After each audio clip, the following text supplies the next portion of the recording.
मैं डॉक्टर रेखा आप सबका अपने यूट्यूब चैनल पे स्वागत करती हूँ। आज हम बात करेंगे इंसोमेनिया के बारे में, मतलब नींद ना आना। इंसोमेनिया क्या होता है? कभी-कभी अगर महीने में आपको 1 आध दिन अगर नींद नहीं आती है तो ये बिल्कुल नॉर्मल है। लेकिन अगर वही परेशानी आपको कंटिन्यू काफ़ी समय से हो रही है, 1-2 महीने से आप अगर नींद ना आना की परेशानी से ग्रसित हैं, तो इसका मतलब आपको हो सकता है कि आपको इंसोमेनिया हो। इंसोमेनिया के पहले हम बात कर लेते हैं कि नींद हमारे लिए कितनी इम्पॉर्टेंट होती है। हमारी जो स्लीप होती है वो हमारे लिए बहुत ज़्यादा इम्पॉर्टेंट होती है। हमारी अगर गुड क्वालिटी ऑफ स्लीप अगर हम लेते हैं तो वो हमारी हेल्थ के लिए बहुत अच्छी होती है, हमारी ओवरऑल ग्रोथ के लिए बहुत अच्छी होती है। जो टीनेजर्स जो बच्चे होते हैं उनके लिए एक अच्छी स्लीप बहुत ही इम्पॉर्टेंट रोल प्ले करती है उनकी ग्रोथ में, उनकी हाइट में, उनकी ओवरऑल एक्टिविटीज़ में, ओवरऑल ग्रोथ में जो है वो बहुत इम्पॉर्टेंट रोल जो है वो प्ले करती है। अगर हम गुड क्वालिटी ऑफ स्लीप लेंगे तो हमारा जो ग्रोथ हार्मोन है वो अच्छी तरीके से हमारी बॉडी में रिलीज़ होगा और उसके जो बेनिफिट होंगे वो हमारी बॉडी को मिलेंगे। लेकिन वहीं अगर हमारी जो स्लीप हैबिट्स बहुत ज़्यादा अनहेल्दी होगी, हमारी जो स्लीप हैबिट है वो बहुत अच्छी नहीं है, तो उस वजह से क्या होगी कि वो हमारी जो ग्रोथ है उसमें क्या हो जाएगा, रुकावट हो जाएगी। तो आजकल देखा है बच्चों की हाइट जो है वो बहुत कम हो रही है, बहुत हाइट की जो है उन्हें प्रॉब्लम हो रही है, तो वो इस वजह से क्योंकि उनकी जो स्लीप है वो बहुत अच्छी है नहीं, जिस वजह से ग्रोथ हार्मोन जो है उनकी बॉडी में अच्छे से रिलीज़ नहीं हो पा रहा है। बात करते हैं कि किन-किन कारणों की वजह से हमें जो है वो नींद नहीं आती है। तो सबसे पहला कारण तो ये है कि अगर आप किसी मेंटल स्ट्रेस से जूझ रहे हो, अगर आपको मानसिक तौर से कोई परेशानी है, हो सकता है उस वजह से आपको नींद ना आ रही हो, या हो सकता है कि आपको कोई इमोशनल अगर आप बहुत ज़्यादा डिस्टर्ब हो उस वजह से हो सकता है कि आपको नींद ना आ रही हो, या फिर आपको फिजिकली अगर कोई परेशानी, आप किसी बीमारी से ग्रसित हो तो हो सकता है उस वजह से आपको नींद नहीं आ रही है, या फिर आपको कोई पर्सनल इश्यूज़ हो सकते हैं या प्रोफेशनल इश्यूज़ हो सकते हैं जिस वजह से जो आपकी जो स्लीप है वो डिस्टर्ब हो रही है। तो अब हम बात करते हैं कि हम गुड क्वालिटी ऑफ स्लीप के लिए हमें क्या-क्या चीज़ें करनी चाहिए। तो सबसे पहले तो जो आपका बेडरूम होता है जहाँ पे आप एक अच्छी गुड क्वालिटी ऑफ स्लीप लेते हैं, सबसे पहले उस बेडरूम को आपको क्लीन रखना है। उसको एक पॉजिटिव एनवायरनमेंट आपने देना है और सोने जाने से पहले रूम्स की सारी लाइटें जो है वो डिम कर देनी है आपको, और एक अच्छी सी फ्रेग्रेंस जो है आपको अपने बेडरूम में रखनी है।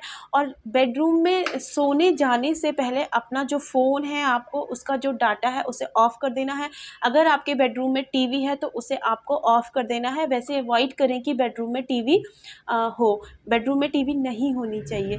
तो आप अपनी टीवी ऑफ़ कर सकते हैं, अपने फ़ोन का डाटा ऑफ़ कर सकते हैं, अपने बेडरूम को साफ़-सुथरा रख सकते हैं, एक अच्छी फ्रेग्रेंस अपने बेडरूम में ला सकते हैं, और जितनी भी लाइट्स हैं उन्हें डिम कर सकते हैं, और एक पॉज़िटिव थॉट्स के साथ आप अपने बेड पे सोने जा सकते हैं, और एक पॉजिटिव थॉट्स के साथ आप एक अच्छी गुड क्वालिटी ऑफ स्लीप ले सकते हैं। दूसरा, अगर आप इन सब चीज़ों को फॉलो करने के बाद भी अच्छी क्वालिटी ऑफ स्लीप नहीं ले पा रहे हैं, तो आप अपने डॉक्टर से कंसल्ट कर सकते हैं। सारे जो टिप्स हैं इनको फॉलो करने के बाद भी अगर आपको एक अच्छी नींद नहीं आ रही है, आप एक गुड क्वालिटी ऑफ स्लीप नहीं ले पा रहे हो, तो होम्योपैथी में आपके लिए एक बहुत ही इफ़ेक्टिव मेडिसिन है जो आपकी जो स्लीप हैबिट्स है उसको बहुत ज़्यादा इम्प्रूव कर देगी। इस मेडिसिन का नाम है Passiflora mother tincture. Passiflora mother tincture बहुत ही इफ़ेक्टिव होती है इंसोमेनिया के केस में। अगर आपको नींद नहीं आ रही है, आपकी नींद बहुत ज़्यादा डिस्टर्ब रहती है, तो आप पैसिफ्लोरा मेडिसिन को ले सकते हैं मदर टिंचर फॉर्म में। लेने का तरीका है, आपको हाफ कप वाटर में इसकी 20 ड्रॉप्स डालनी है, और सोने जाने से पहले आपको इसकी 2 डोज़ रिपीट करनी है। अगर आप 10 बजे सोने जाते हैं तो आप एक 8 बजे हाफ कप वाटर में 20 ड्रॉप्स डाल के इसको पी लीजिए, और एक 9 बजे हाफ कप वाटर में 20 ड्रॉप्स डाल के इसको पी लीजिए। आपको बहुत अच्छी नींद आएगी, आप बहुत सुकून से सोओगे।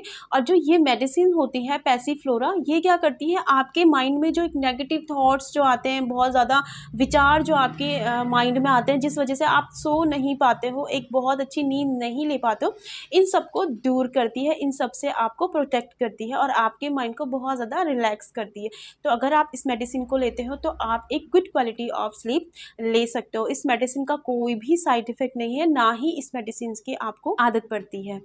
तो अगर आप लेकिन अगर आप किसी डिज़ीज़ से ग्रसित हैं या कोई बीमारी अगर आपको हो गई है जिस वजह से आपको नींद नहीं आ रही है, तो आप अपने नज़दीकी किसी होम्योपैथिक डॉक्टर को विज़िट कर सकते हैं और अपने इस बीमारी का ट्रीटमेंट कर सकते हैं।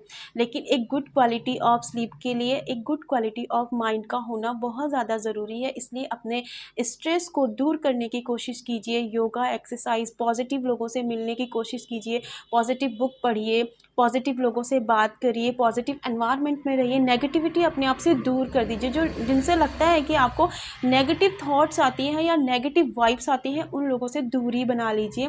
पॉजिटिव लोगों के बीच में ज़्यादा रहने की कोशिश कीजिए, उनसे ज़्यादा इंटरेक्ट होने की कोशिश कीजिए और अपने माइंड को पॉजिटिव बनाइए, हैप्पीनेस अपने चारों तरफ लाइए। तो आपकी जो एक स्लीप है वो भी बहुत अच्छी और गुड क्वालिटी ऑफ स्लीप होगी। आशा करती हूँ कि आपको इंसोमेनिया के बारे में कुछ जानकारी मिली होगी। अगर आपको मेरा वीडियो पसंद आए तो प्लीज़ मेरे वीडियो को लाइक, शेयर और चैनल को सब्सक्राइब करना बिल्कुल भी ना भूलें। मिलते हैं नेक्स्ट वीडियो में, तब तक के लिए thank you and take care.